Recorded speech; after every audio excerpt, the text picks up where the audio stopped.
31 May खे तमाकु न छिकण जे आलमी ॾींहं तौरु मल्हायो वञे थो। तमाकु कौड़े ज़ाइके वारो ॿूटो आहे जेको ज़मीन जी पैदावार आहे। उनजो क़दु 1 फुट खां 2 मीटरनि ताईं थिए थो। उनजी बदबूअ सबबु माखीअ जी मख उन मथां नथी वेहे। उनजी बदबू ऐं कोड़ाण सबबु माल उनखे नथो चरे। साफ़ खाधे में उनजो ज़रो बि पवे त उनखे बिगाड़े छॾे। उनजा पन बेज़वी तरह थियनि था। उनजा गुल ॻाढ़ा ऐं सुहिणा थियनि था। तमाक जे ॿूटे जा कई क़िस्म आहिनि। ज़रायत जे माहिरनि उनजा 40 क़िस्म ॻणाया आहिनि। उन्हनि मां के सुठा के रदी क़िस्म जा थियनि था। उन्हनि मां एहतियादी, करवी, अतरी मशहूरु आहिनि।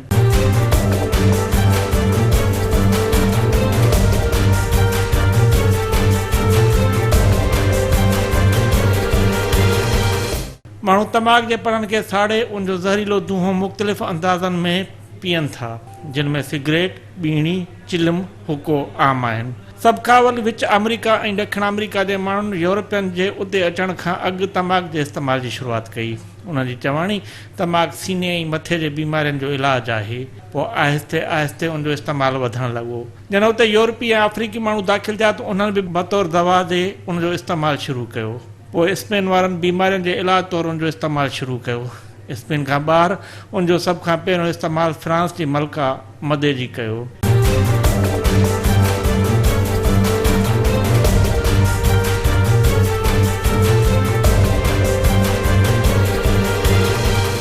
यारहीं सदी हिजरी जी शुरूआत में तमाक जो इस्तेमालु अरब मुल्कनि ताईं पहुतो। पोइ मग़रिब वारनि खां मुतासिर थींदे अरब जे किन तबीबनि इहो सम्झो त उन जे इस्तेमाल सां बदन मां बीमारियूं निकिरी वञनि थियूं। पोइ उन्हनि तमाक जी साराह में लिखियो त उहो बीमारियूं विञाए थो ऐं कुवत वधाए थो, पर हक़ीक़त उन जे उबतड़ हुई।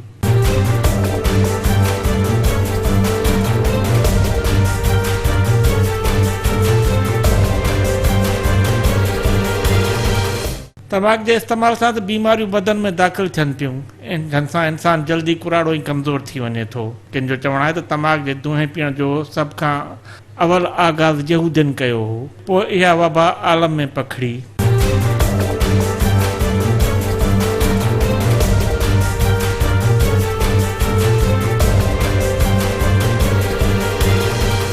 हिन वक़्तु तमाक America, Cuba, Mexico, Brazil, Bulgaria, यूनान, France, Italy, Yugoslavia, Australia, Hungary, सूरिया, लबनान, इराक, अलजायर, ट्यूनिस, मग़रिब, अफ़गानिस्तान ऐं पाकिस्तान में थिए थो।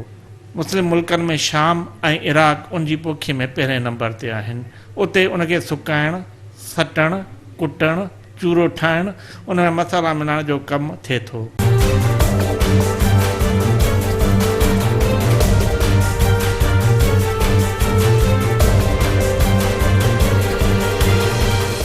तमाक जे पननि खे सुकाइण, उन में केमिकल मिलाए तयारु करणु हिकु जुदा फ़न आहे।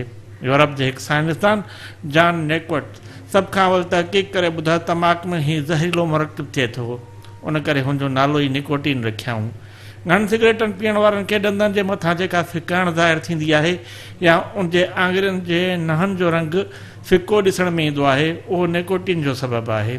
उनजे सबबु दिलि ऐं दिमाग़ जे शरियाननि में खिर जमो थींदी आहे, जेका अॻिते हली घणनि मुल्क बीमारियुनि जो सबबु बणिजे थी।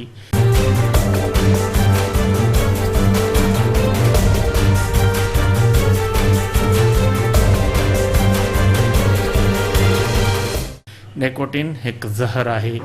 उहो जॾहिं वात ज़रिए निड़ी ऐं फिफड़नि ताईं पहुचे थो त उहो ख़तरनाक असरु पैदा करे थो। उहो हाज़मे जे निज़ाम खे बिगाड़े थो। फिफड़नि में पहुचे थो त खंघि पैदा करे थो।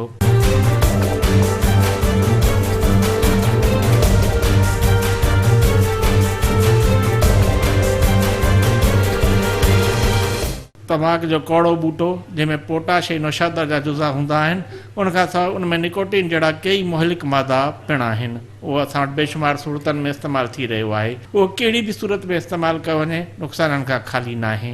दूंहें जी सूरत में वापरायो वञे या वात में विझण जी सूरत में या सिंघण जी सूरत में वापरायो वञे, उनजे हीअं में हेर पवे त सवली जान नथी छुटे। उन हज़ारनि खे हलाक कयो आहे। इन खां बचणु ज़रूरी आहे। स्मोकिंग या टोबैको ग़लति शइ आहे। तंदुरुस्ती हज़ार नेमत आहे। त हेल्थ इज़ वेल्थ। उन्हीं फॉर्मूले ते हलंदे असां पाण खे पंहिंजे फ्यूचर खे जेकॾहिं क्योर करे सघूं था। इस तरह की मंशियात से और इस तरह की गलत आदतों से दूर रखें, उनको पॉजिटिव एक्टिविटी में इंगेज करें जो कि एक पॉजिटिव और हेल्दी माइंडसेट को जन्म देंगी। मैं समझती हूँ कि बहुत ज़्यादा जो अभी रीसेंट इवेंट्स में हमने देखा है, उन चीज़ों की एक बहुत रीज़न ये भी है कि हमारी यूथ इतनी नेगेटिविटी में इन्वॉल्व है। मीडिया पे हर वक्त हम नेगेटिविटी देखते हैं, स्पोर्ट्स नहीं है, आर्ट एक्टिविटी नहीं है, उस वजह से। और फिर ये टोबैको प्रोडक्ट्स, वेलो आ गया है, जो हमारे बड़े बड़े सुपरस्टार्स हैं वो इन चीज़ों को एंडोर्स करें। मेरा आइडिया था बिहाइंड दिस आर्ट वर्क वो ये था कि जिस तरह से प्राइसेस बढ़ रही हैं उससे ये होगा कि जो बच्चे हैं उन तक इन चीज़ों का पहुंचना बहुत मुश्किल हो जाएगा, क्योंकि आपको पता है कि हमारे यहाँ पे बच्चों के पास इतने पैसे नहीं होते हैं कि वो ये चीज़ें अफोर्ड कर सकें। तो ये प्राइसेस के बढ़ने से एक पॉजिटिव इम्पैक्ट बच्चों के लिए है कि उनकी पहुंच से इस तरह की चीज़ें दूर हो जाएंगी। बजाय इन चीज़ों में शामिल होने के आप इसके ख़िलाफ़ जो है वो मुहिम में शामिल हों, अपना पार्ट प्ले करें, अपना रोल प्ले करें इन चीज़ों में एक्टिवली पार्टिसिपेट करके। ये एक हेल्दी एक्टिविटी है जिसको प्रमोट किया जा रहा है। एज ए पेरेंट्स हमारी तो कोशिश होती है कि हम अपने बच्चों को इससे महफूज रखें, लेकिन बच्चे जब बाहर निकलते हैं पेरेंट्स साथ नहीं जा सकते हैं। अब अगर उनमें कोई हो जाती है तो उसके बाद पेरेंट्स को किस तरह कोप अप करना चाहिए, इस पे भी अवेयरनेस की ज़रूरत है कि हमें इस पे भी ध्यान देना चाहिए कि अगर किसी बच्चे को लत लग गई, जैसे शारिक साहब ने कहा कि वो विक्टिम है, तो उस विक्टिम को पेरेंट्स क्या करें, काउंसलिंग करें, उनकी कोई रिहैब सेंटर हो या कुछ, इस पे अवेयरनेस की बहुत ज़रूरत है। तमाम नशे हैं, उसमें सिगरेट नोशी उसके लिए व्हीकल है, तो ये गेटवे है इस तमाम नशों के लिए कि टोबैको कंट्रोल बहुत अहम चीज़ है और स्मोकिंग, इस नशा बहुत ख़तरनाक है और गवर्नमेंट को और तमाम इदारों को अपनी तमाम जिम्मेदारियाँ पूरी करनी चाहिए ताकि इसके कवानीन पर अमल दरामद हो और ये सिगरेट का नशा बच्चों की पहुंच से दूर रखा जाए। मोहल्ले में, एरिया में अगर आपको याद हो कि अगर पहले कोई सिगरेट पीता होता था तो अपने एरिया या गली या उससे दूर जाके पीता था। उसको ये नहीं था कि मेरे वालिद या कोई रिलेटिव देख ले, वो बड़ा कंसर्न होता था कि उसके पेरेंट्स के अलावा कोई रिश्तेदार या दूर का जानने वाला कोई पड़ोसी देख ले, इवन कोई शॉपकीपर ही देख ले, तो उसका भी एक खौफ होता था। वो कहाँ असल में वो जो सिस्टम टूटा है उसकी वजह से इस चीज़ का बहुत इम्पैक्ट है। दूसरा फिर स्कूल्स में जो या कॉलेजेस यूनिवर्सिटी में ना टीचर्स और स्टूडेंट का रिलेशनशिप जो है ना वो थोड़ा सा आप कहेंगे कि वो कम हुआ है।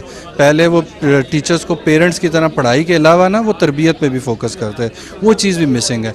तीसरी हमारे जो मुल्क के हालात हैं वो बहुत ज़्यादा मीडिया और वो जो है ना पॉलिटिकल चीज़ों की तरफ उनका कंसर्न होता है, हेल्थ, एजुकेशन और बच्चों की तरबियत पे कम। तो ये सारे फैक्टर जब मिलेंगे तो उसकी वजह से ये चीज़ें जो है वो बेहतर होने की तरफ आएंगी। कंट्रोल का यही है कि हमने 2-3 तरीके देखे हैं जो दुनिया के अंदर सक्सेसफुल हैं। एक सबसे बड़ा सक्सेसफुल तरीका ये है कि टैक्सेस को बढ़ाया जाए, जिसकी वजह से टबैको की कंजम्पशन कम होती जाती है और जो नए आने वाले बच्चे होते हैं उनकी अफोर्डेबिलिटी नहीं इतनी होती कि वो लोग इस चीज़ को ख़रीद सकें और इस्तेमाल कर सकें।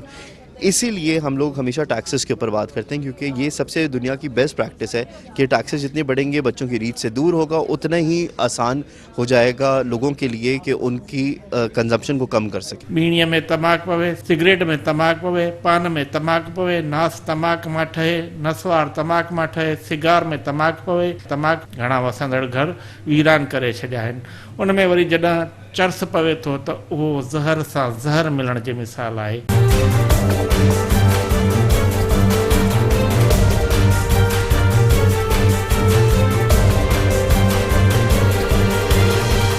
1987 खां हर साल 31 मई ते सॼी दुनिया में तमाकू न वापरण जो आलमी ॾींहुं मल्हायो वेंदो आहे।